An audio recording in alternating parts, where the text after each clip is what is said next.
O que é envelhecer bem? E como esse bem envelhecer é moldado pelas condições socioeconômicas de cada um?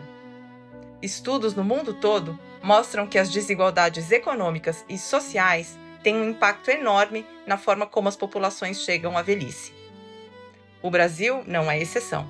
O acesso a direitos tão fundamentais quanto saúde, educação, moradia, transporte e trabalho não apenas dita como a pessoa envelhece, mas se ela envelhece.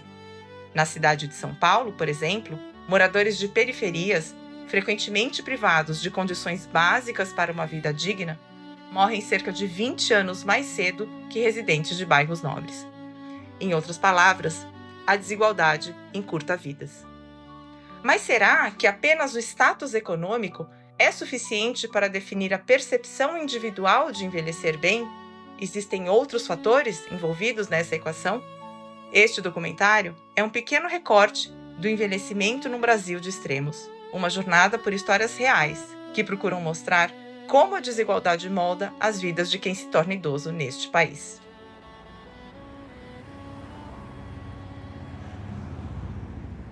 Eu não tive uma infância, porque com 10 anos eu trabalhava na roça. Com 15 anos eu me casei. Me casaram, né? Que nem eu casei, me casaram. Com um velho de 40 anos e eu com 15 anos, você imagina. Aí a gente começou a não dar certo, eu peguei, larguei meu filho com a minha mãe e vim para São Paulo. Aí já fui começando. Sempre eu fui uma batalhadeira. E a minha vida foi só sofrimento, passando fome. Então hoje a pessoa vê a gente assim, com os pés no chão, firme, acho que você ganhou numa moleza, não foi. Foi embaixo do sofrimento. E eu acho que eu estou envelhecendo bem, sim. Estou com a saúde, faço meus exercícios, faço minhas coisas que eu preciso, não dependo de ninguém. Estou lúcida e quero morrer assim, lúcida, fazendo o que eu quero. Não tem como correr da velhice. Com dinheiro, sem envelhece a mesma coisa. Você pode comer melhor, você pode ter boa casa, você pode ter dinheiro, mas às vezes você não tem saúde. Tanto que eu estava falando, se dinheiro valesse alguma coisa, o Silvio Santos não tinha morrido. Aí depois conheci Dedé. Sabe o que aconteceu? A gente começou a trabalhar junto, começamos a se gostar, acabei, fiquei com o barraco e com o dono. E nós vivemos 46 anos juntos. Mas depois que eu perdi ele, o mundo tinha caído. Eu nem posso falar. Aí a minha filha falou assim, mãe, a senhora vai tocar o bacinho.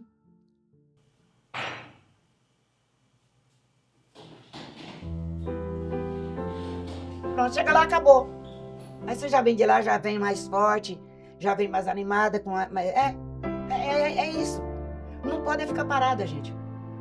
Você fica furando o sofá, 24 horas no sofá, o que você quer? Você vai ter uma cabeça boa? Você vai ter umas pernas boas? Você vai aguentar fazer sua comidinha, lavar sua roupa, descer essa escada? Eu subo essa escada daquilo pra baixo que eu perco a conta. E tô aguentando subir. E como você vê, com prótese, com tudo. Ficar fazendo tricô, não existe mais isso. Já era. Isso é pra velho, foi pros velhos antigos.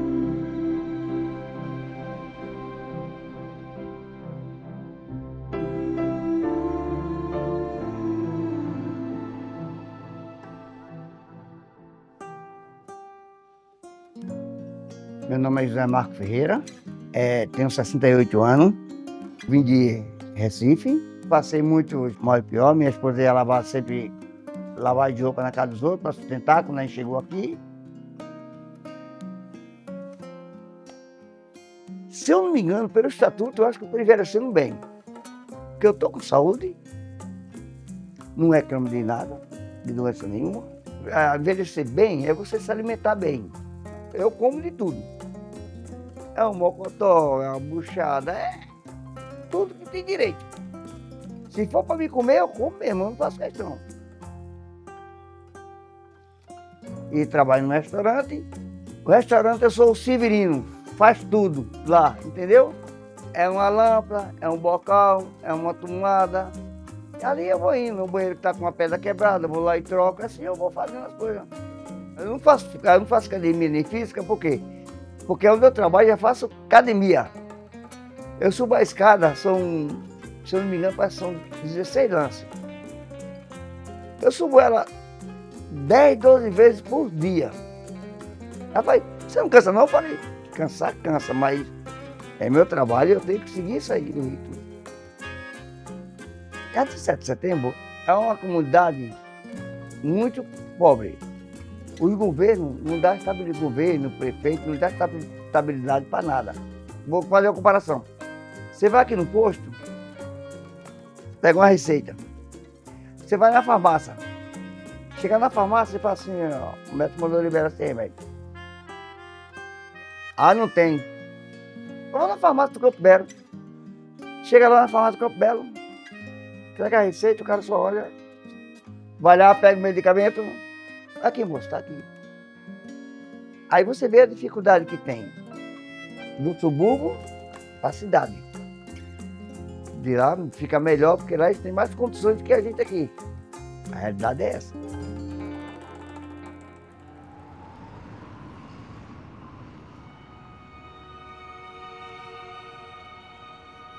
Essas casas aqui eram todas ocupadas. Eles cobravam um aluguel bem baratinho, sabe? 200 e pouco. Tinha bastante gente que morava aqui, gostava de morar aqui, né?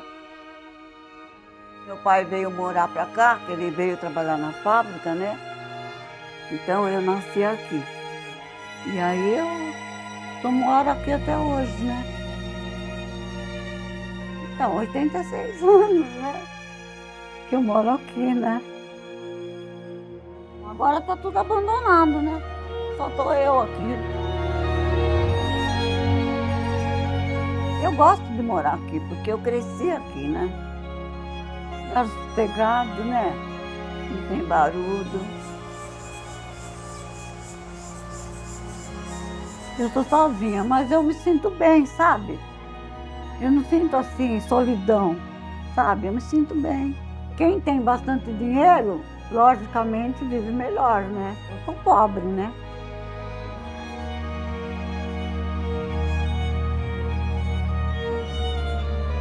Estou bem de saúde. Você vê, eu não tenho nenhuma dor de cabeça, não tenho. Faz bem a gente ter amigos, né?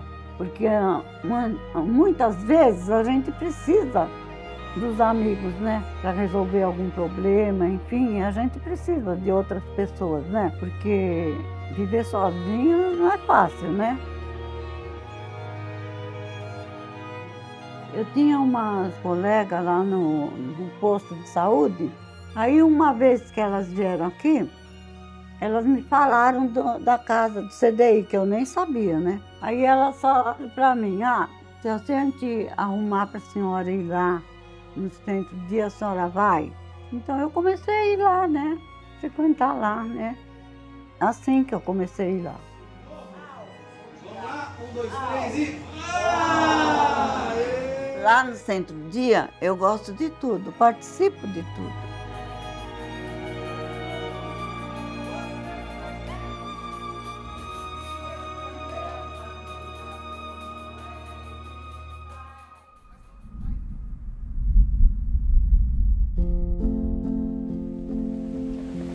Nasci em Aracaju, saí de Aracaju com 3 anos de idade, fui para o Rio de Janeiro, junto com a minha avó, que minha mãe veio antes para o Rio.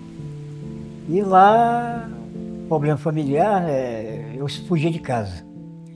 Me criei na rua. Eu me viro, né?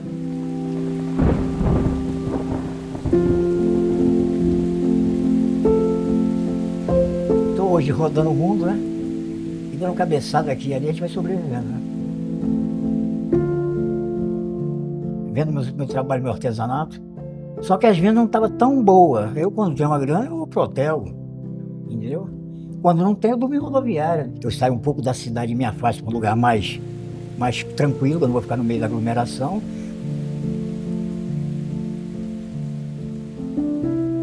Olha, envelhecer bem é você ter um lugar para ficar, ter alguma grana para poder se manter, entendeu? Eu acho que esse é o envelhecimento, porque o salário que nós ganhamos, esse salário, para mim, eu costumo dizer que a escravidão não terminou. A escravidão só mudou de esquema. E hoje o que nós ganhamos? É o salário mínimo que mal dá para sobreviver, essa é a verdade. E principalmente para um velho que tem necessidade de medicamento, entendeu? Eu estou envelhecendo, até agora eu não estou conseguindo, ainda não precisei de uma bengala. Mas eu penso nisso também, já penso no futuro. Eu sempre me imagino como será. E outra coisa, eu fico olhando, né? Às vezes um idoso passa por mim com uma bengala, uma dificuldade de andar. Gente até que não é idoso, é novo, mas já anda, sabe, com dificuldade na perna, tem um problema, sabe? Eu fico imaginando eu com 70, agora em agosto faço 71. Como será eu daí? Eu peço ao Pai do Céu que me dê mais uns 20 anos, até os 90. Mas com saúde.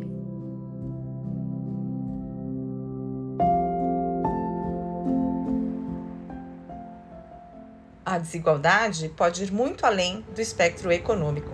Ela também se faz presente no âmbito social. É essa a experiência de pessoas pertencentes a minorias ou grupos historicamente marginalizados. Mulheres, pessoas pretas, pessoas LGBTQIAPN+, pessoas com deficiência e outras comunidades enfrentam um desafio ainda invisível para muitos: o preconceito. À medida que envelhecem, esses grupos são obrigados a conviver não apenas com as discriminações impostas pela sociedade, mas também com os estereótipos associados a pessoas idosas. A velhice se torna mais um obstáculo numa existência marcada por dificuldades e luta. Num país cada vez mais longevo, é urgente entender o envelhecimento das minorias e reconhecer seu valor e sua contribuição na construção de uma sociedade mais justa e diversa.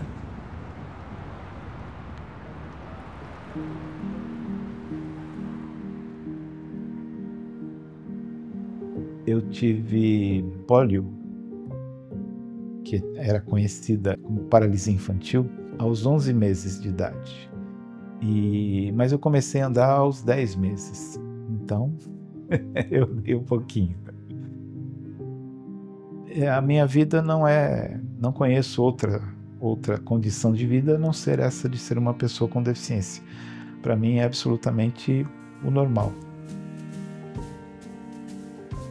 A deficiência não é um sinônimo de sofrimento ou de perda de oportunidades. É no sentido de que a sociedade nos faz perder, né? Impõe barreiras, impõe preconceitos, mas não é em si um problema. E é curioso, porque o preconceito, o etarismo, às vezes me espanta mais do que o capacitismo. Uma pessoa na rua ou em qualquer situação fala vovô, por exemplo, né? Então aquilo me surpreende, assim, né? E é interessante que às vezes eu não sei separar uma coisa da outra. E agora eu fico pensando, será que eu estou sendo infantilizado em função da deficiência ou em função da idade, né? E às vezes eu acho que é as duas coisas. Mas no caso do envelhecimento parece que é tão naturalizado que as pessoas infantilizam sem problema. Envelhecer bem, um dos aspectos do envelhecer bem é ter esperança. Enquanto a gente tem esperança, eu acho que é um bom envelhecimento.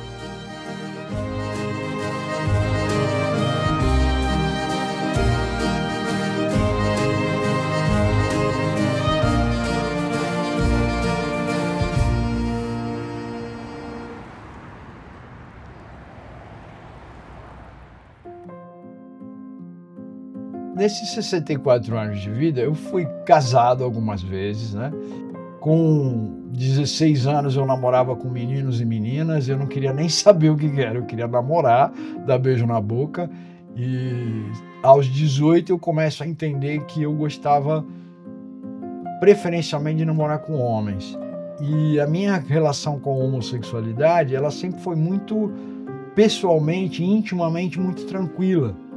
Porque a minha questão com a homossexualidade era porque as outras pessoas não entendiam que aquilo era legal. E não porque eu achasse que aquilo não era legal. Aos 26 para 27 anos eu descobri que estava contaminado com HIV, que era na época era 1986 para 87, que era meio que uma sentença de morte. Chegar aos 60 para mim não foi como chegar aos 60 para as pessoas em geral.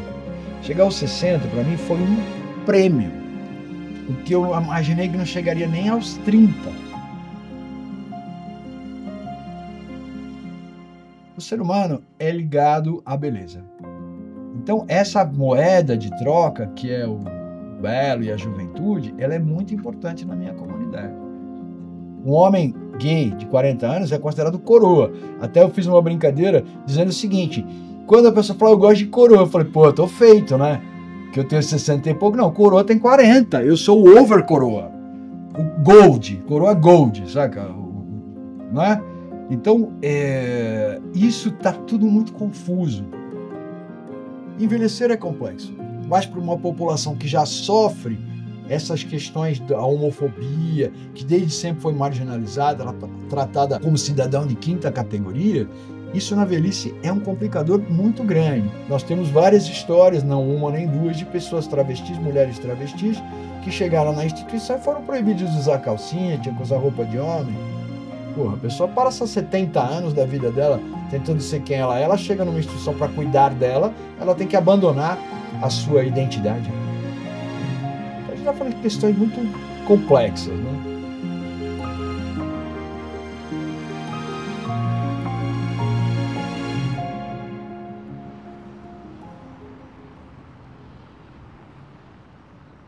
Eu sou do interior de São Paulo, de Jundiaí. Conheci meu marido, me casei por 32 anos. Até que eu me vi totalmente traída. Eu descobri não uma traição, uma série de. Eu estava com quase 60 anos, dependente financeiramente dele, sem trabalhar, e de repente eu me vi sem chão. Será que com 60 anos eu vou acabar minha vida? E eu fui para um site de relacionamentos, de namoro. Conforme eu fui conhecendo pessoas pela internet, eu fui me permitindo ter encontros e ter experiências que eu nunca tinha tido, e transar, e descobrir o meu corpo e o meu potencial e o meu desejo e o meu prazer. E aí virou o livro 32. Um homem para cada ano que passei com você. Eu me dei 32 experiências. Culturalmente, nós, mulheres brasileiras, principalmente a minha geração, eu sou de 55, nós somos educadas a não mostrar o corpo, a não ter prazer, a não mostrar nada para ninguém. Fecha a perna, menina, você vai com essa saia curta, olha o decote. E conforme você vai envelhecendo, você vai tendo o seu corpo com mais donos. A sociedade manda. Não pode a roupa justa, não pode a roupa curta, biquíni com 60 anos. Porque nós estamos velhas, nós somos descartáveis. Não importa a idade, enquanto você está respirando, você tem chance. Chance de vida, chance de ser feliz. É isso.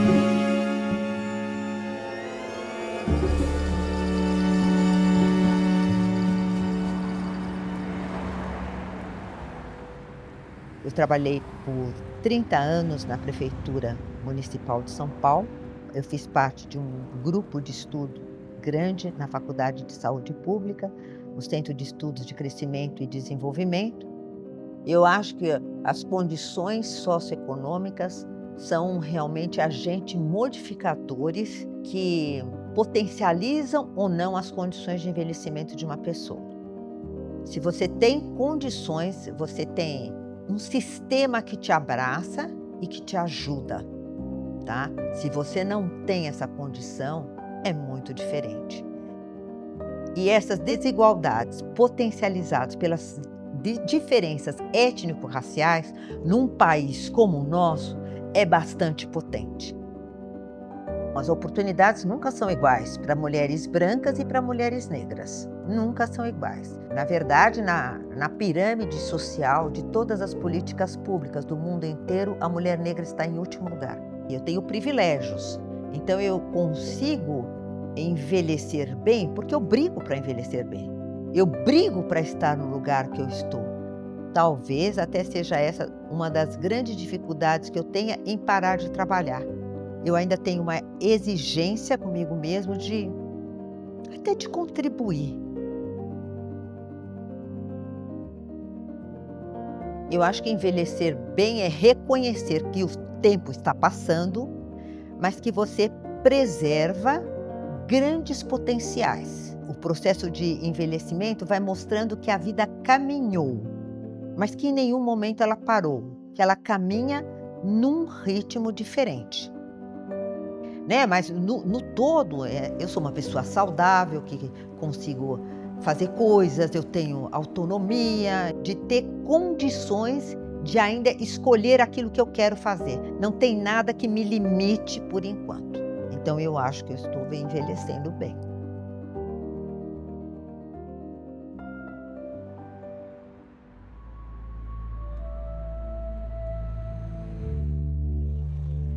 Envelhecer é inevitável, mas a maneira como cada um reage às dificuldades ao longo da vida pode moldar a forma como passamos por esse processo.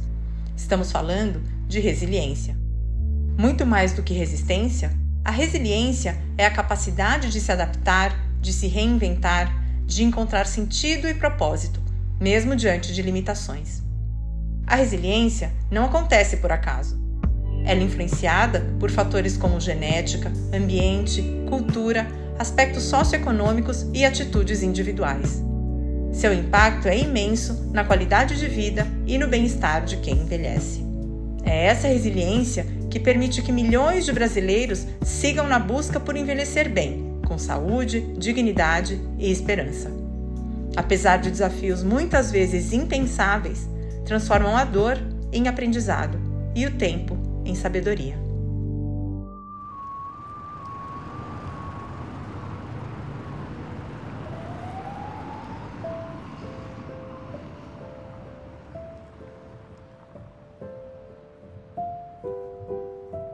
Sempre morei em São Paulo, nasci em São Paulo. Eu sempre procurei a longevidade, não parar, ter uma dinâmica de não parar. Minha história com a corrida para mim nunca foi uma bengala. Eu nunca precisei da corrida para emagrecer, para engordar, para curar depressão, não. A corrida faz parte da minha vida. A nossa primeira ultramaratona foi em 2006, uma prova de montanha, dava 84 quilômetros em 2 dias, né? 5 provas de 24 horas, 12 horas eu fiz uma série dela. Eu me sinto muito bem em ambiente hostil, né? Quando tem chuva, quando tem atrito, quando você passa perigo, necessidade, eu me sinto muito bem. Eu tenho que estar em um lugar incômodo, passando necessidade, aí eu fico forte. Então a gente faz a coisa de forma consciente. E a gente tem que trazer a corrida pra gente, na parte esportiva, que ela nos deixe feliz. Quando você corre ali no limite, homogêneo, linear, você é mais feliz, porque você obtém a longevidade. Então, até 2018, 2017, eu me achava invencível em doença. Eu não tinha doença, eu não tomava comprimido, eu não tomava analgésico, ainda não tomo, eu evito tomar. E aí eu tive um problema de saúde chamado, uma doença autoimune, que é retocolite crônica ulcerativa. E essa doença, ela me deu algumas alterações, que eu tive um problema muito sério de internação, tal, me gerou outras doenças. E foram 3 anos difíceis na minha vida, né? Bastante difíceis. Isso me destruiu, né? Mas eu tive que lutar muito. Para sair dessa doença. Estou em remissão agora, legal, mas eu briguei muito para viver. À medida que você vai envelhecendo, você vai perdendo sensibilidade, vai perdendo raciocínio, a gente vai ficando mais lento, mas a gente, de alguma forma, a gente tem que recuperar isso e ter ciência que isso está acontecendo com a gente. A vida da gente é muito frágil, a gente não pode pensar que amanhã a gente vai estar bem. Então a gente tem que acordar de manhã e já saber, opa, estou vivo, vou embora. Eu sou nordestina, eu nasci no Ceará e vim para São Paulo já era adolescente.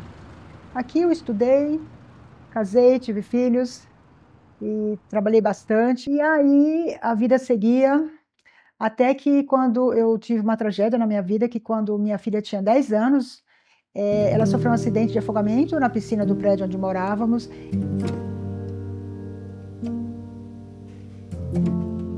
E aí a vida se transformou radicalmente de uma forma assim, jamais imaginada. Ela tem 37 hoje, então faz 27 anos que eu cuido da minha filha que vive em estado mínimo de consciência ou coma vigil, como alguns neurologistas falam. Eu acho que eu estou envelhecendo bem, apesar da minha situação com a minha menina. Eu me sinto bem, eu gosto de me reunir com pessoas, eu tenho bom humor, que eu acho importante ter o bom humor no envelhecimento. Quando você tem uma situação tão desafiadora na tua realidade, acho importante a gente não vestir aquela dor. Então, eu aprendi que eu não posso ser uma dor ambulante. Eu tenho que administrar essa dor. Então, eu percebi isso no dia a dia com a minha menina. Eu acho que essa leveza é importante, mesmo você vivendo em situações adversas. Então, eu passei a ter esse projeto, que é escrever sobre... Eu tenho um blog que se chama Flávia Vivendo em Coma, e onde eu publico acidentes que vão acontecendo, infelizmente, com muita frequência pelo Brasil inteiro, principalmente os causados pela sucção do ralo da piscina. Eu acho que isso me ajuda a envelhecer bem, porque dá sentido também à minha vida, me move, me motiva. Isso faz bem para a nossa mente, né? Então isso faz bem para a velhice.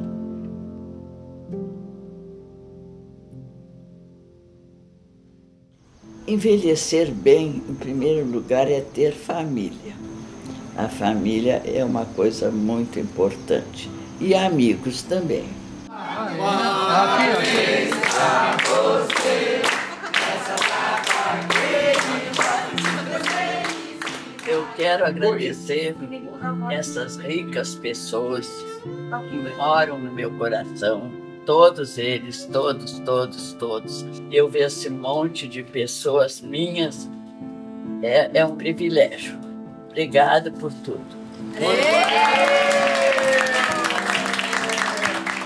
Com 19 anos tive a primeira filha, com 20 a segunda e com 30 a terceira. Infelizmente, uma faleceu há 2 anos. Também já perdi um neto, mas eu perdi um neto, mas eu tenho que viver, porque eu não posso perder os outros.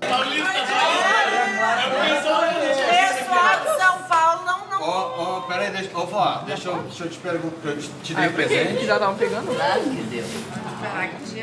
Eu envelheci bem, mas agora, aos 98, eu estou sentindo bastante a idade.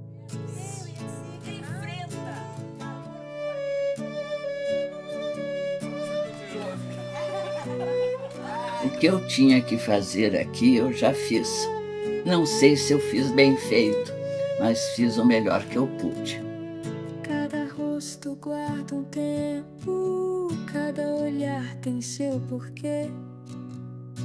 Uns correm com o vento, outros aprendem a chover. Tem quem lute contra os dias, tem quem aprenda a repousar.